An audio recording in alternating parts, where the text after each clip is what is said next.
Excuse us. Trim opened the door. The humidity welcomed the morning sunshine as four of New Orleans' finest eligible bachelors entered the standing-room-only cafe. At a glance, it was clear that beautiful, scantily dressed women outnumbered the men 3-1. Glad you texted me, bro. Thanks for holding down the fort for us. Trim patted his eldest brother, Walter, on the back as Walter and his three friends stood. Trim, Cole, Blitz, and Dallas settled onto 4 of the 6 bar stools at the counter. Walter placed his hand on Trim's shoulder.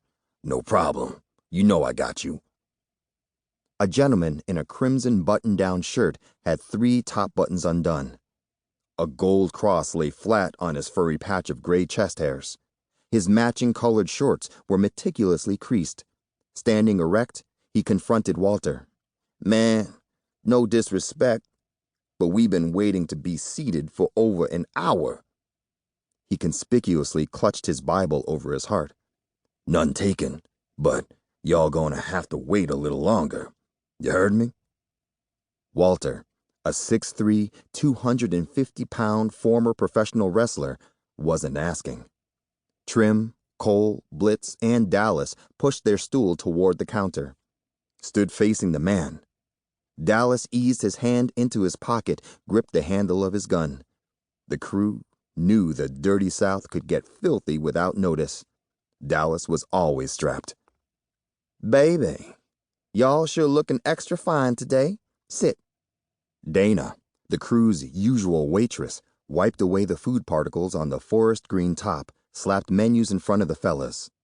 I got y'all in a sec, Trim. Mixing orange juice and champagne into a plastic container, Dana stacked 4 red acrylic tumblers on her tray, then headed toward the main dining room. The Trolley Stop Cafe had 3 areas. The bar was to the left upon entry. The streetcar section was to the right, up 3 stairs and another right. The interior was to the right, up 3 steps, then left. Each square table was the same lacquer-coated cherrywood. 40 tables, 166 seats. Not one chair was empty. Walter redirected his attention to Trim. I'll swing by and help Penny set up, but don't be chilling all morning with these cats. Walter scanned the eyes of Trim's friends.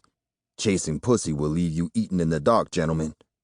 Walter positioned his wrist in front of Trim's face, pushed the start button on his stopwatch. You've got 2 hours tops. See you at noon. Sharp. Not 12:01. Trim clenched his teeth, braced himself. Being the youngest among 10 children had benefits and drawbacks. No need to respond. Walter wasn't asking, nor was he joking. A wrestling competitor in high school and college, Walter, at the age of 45, had muscles solid as boulders. He bench pressed 3 times his weight every morning before sunrise. I have to make tracks to open my restaurant, and Penny can't manage this incoming Essence Fest crowd by herself. Shit gonna be busier tomorrow, so don't even bring your black ass over here. He punched Trim on the arm. Trim leaned into Cole, then sat up straight. And don't forget to give me your $2,500 for Mom and Dad's 50th anniversary party next month. Trim dug into his pants, peeled off 25 C-notes, slapped them in his brother's hand. Walter stuffed the cash in his wallet. Keep flashing. One of these fools gonna bust you upside the head and empty all your pockets.